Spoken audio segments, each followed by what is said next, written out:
if they feel that a particular law is not being followed. If a person feels, for example, that they were not hired for a job because of their religion or caste, so she may approach the court and claim that the law is not being followed. The court can then give orders about what should be done. पे हमें ये बताया जा रहा है कि सरकार जो भी कार्रवाई कर सकती है, ठीक है, उसके अलावा कुछ कदम और भी है, मतलब कुछ और भी उसके अधिकार हैं, ठीक है, जो कि वो ले सकती है, जो अधिकार वो अप्लाई कर सकती है, ठीक है। कि उन्हें ये लगता है कि किसी विशेष कानून का पालन नहीं किया जा रहा है, या फिर किसी भी कोई भी ऐसा कानून है जिसका पालन नहीं किया जा रहा है, लोग उसकी पालन नहीं कर रहे हैं, ठीक है। उदाहरण के लिए हम ये ले सकते हैं कि यदि किसी व्यक्ति को लगता है कि उन्हें उनके धर्म या फिर जाति के आधार पे, आजकल ये चीज़ बहुत देखने को मिलता है कि लोगों को उनके धर्म, जात या फिर उसके जेंडर के हिसाब से उन्हें कहा जाता है कि तुम्हें ये जो जॉब सूट करता है, तुम्हें ये करना चाहिए, तुम्हें ये नहीं करना चाहिए, तुम्हें ये देंगे, तुम्हें ये नहीं देंगे, ठीक है। तो अगर ऐसा होता है के लिए नहीं रखा जाता इन सब के आधार पे, तो वो अदालत का मतलब वो अदालत में जाके अप्लाई कर सकते हैं, ठीक है, चाहे वो लड़का हो या लड़की। ये कह सकते हैं कि मतलब कानून का पालन नहीं हो रहा है, ठीक है, मतलब अच्छे तरीके से कानून का पालन नहीं किया जा रहा है, क्योंकि हमें इस चीज़ के बेसिस पे हमें ये जॉब नहीं मिल रही है, क्योंकि हमारा कास्ट ही है, हम इधर से हैं, हम वे हैं, ठीक है। तो ये चीज़ कह सकते हैं। बात अदालत डिसाइड करेगी, कोर्ट ये डिसाइड करेगी कि आगे क्या किया जाए, ठीक है, उन्हें सज़ा मिलती है या फिर उन्हें जुर्माना भुगतना पड़ता है, ठीक है। अब आगे बढ़ते हैं। Types of government gives the government this power to make decision and enforce law. Answer to this question depends on the type of government there is in a country. Question दिया हुआ है कि सरकार को निर्णय लेने और कानून लागू करने का अधिकार किसने दिया है, ठीक है, मतलब कौन देता है। इस प्रश्न का उत्तर इस बात पर निर्भर करता है कि किसी देश में किस प्रकार की सरकार है, ठीक है। मतलब हमें गवर्नमेंट में भी टाइप्स होते हैं, ठीक है। अब आगे पढ़ते हैं। In a democracy, it is the people who give the government this power. They do this through elections in which they vote for particular person and elect them. Elected this person from the government in a democracy, the government has to explain its actions and defends its decision to the people.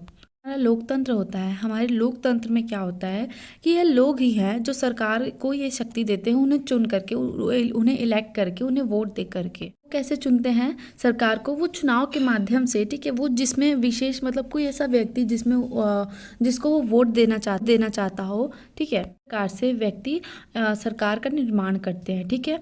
और लोकतंत्र में क्या है कि सरकार को उसके कार्य को क्या करना पड़ता है, व्याख्या करनी पड़ती है, एक्सप्लेन करना होता है, ठीक है। लोगों को अपने फैसलों की रक्षा करनी पड़ती है। अगर गलती से वो किसी गलत व्यक्ति को वोट दे देते हैं, ऐसे व्यक्ति को जो उनके लिए कुछ नहीं करेगा, तो क्या होता है, इससे उन्हीं का नुकसान होता है, ठीक है। आगे बढ़ते हैं। Other form of government is monarchy. Monarch, king और queen, has the power to make decision and run the government.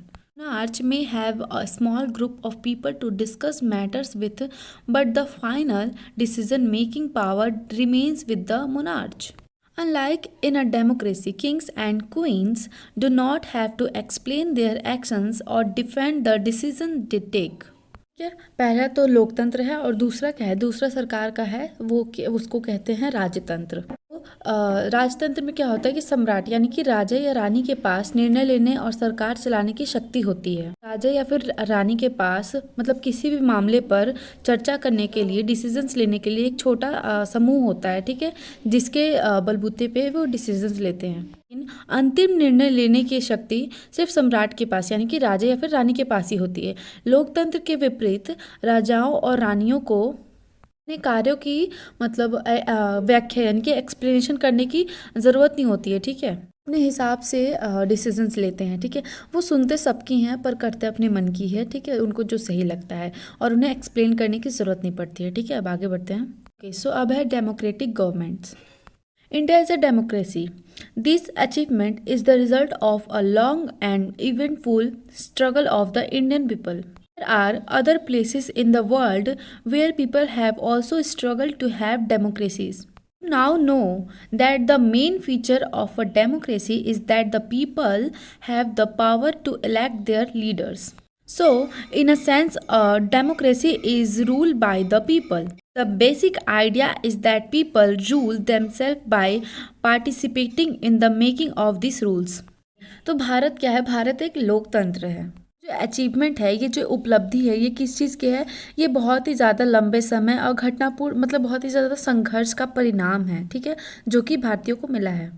और भी जगह हैं जहां लोगों को लोकतंत्र के लिए संघर्ष करना पड़ता है या फिर संघर्ष किया है, ठीक है, उन लोगों ने। अब आप जानते हैं कि लोकतंत्र की मुख्य विशेषता क्या है? वो ये है कि लोगों के पास अपने नेताओं को चुनने की हक, चुनने का अधिकार, चुनने की शक्ति लोगों के पास ही होती है। यहाँ पे जो पूरा एक बात है वो ये है कि लोग इस नियम को बनाने में मतलब भाग लेते हैं और स्वयं पर शासन करते हैं। मतलब वो एक लोग को चुनते हैं जो उन पर राज कर सके, ठीक है, यहाँ पे यही बताया जा रहा है और ऐसा है, ठीक है। अब आगे पढ़ते हैं।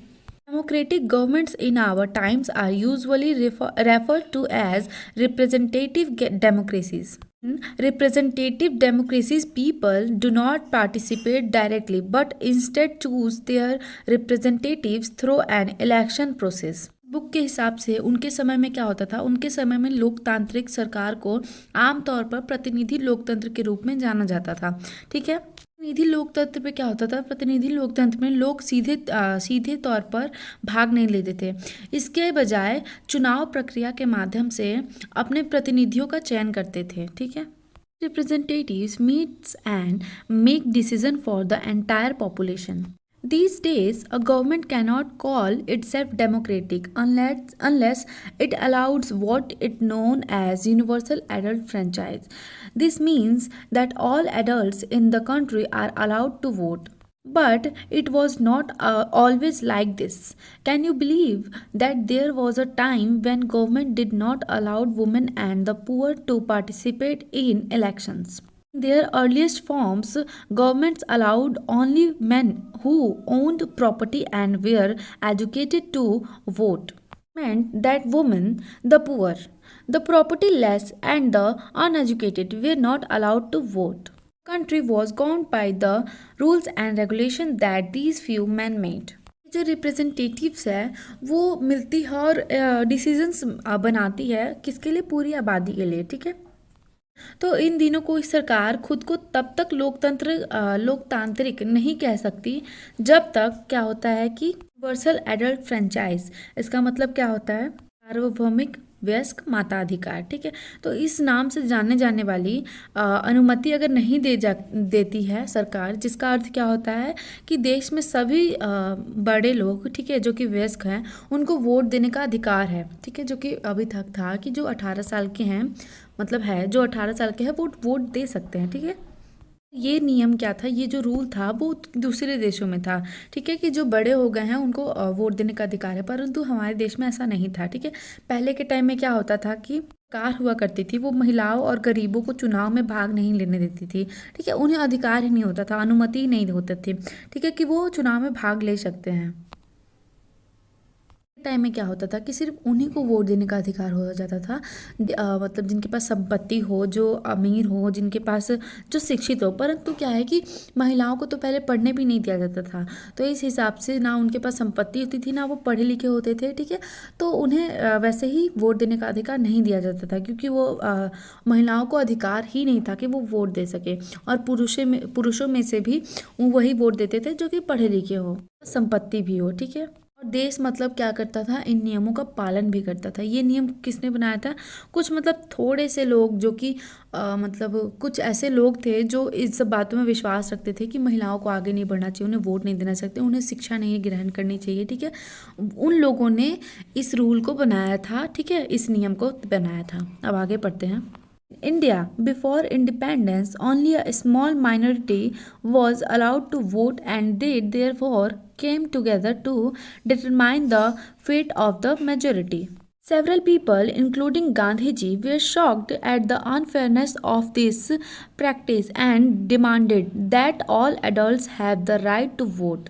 This is known as universal adult franchise. हमारे भारत में ऐसा था कि स्वतंत्रता से पहले, जब हमें आज़ादी नहीं मिली थी, उसके पहले क्या था कि केवल एक छोटे से संख्या को ही वोट देने की अनुमति थी और किसी को भी नहीं थी। इसलिए क्या होता था कि वे बहुमत के मतलब भाग्य का निर्धारण करने के लिए एक साथ गए, मतलब आए थे, ठीक है।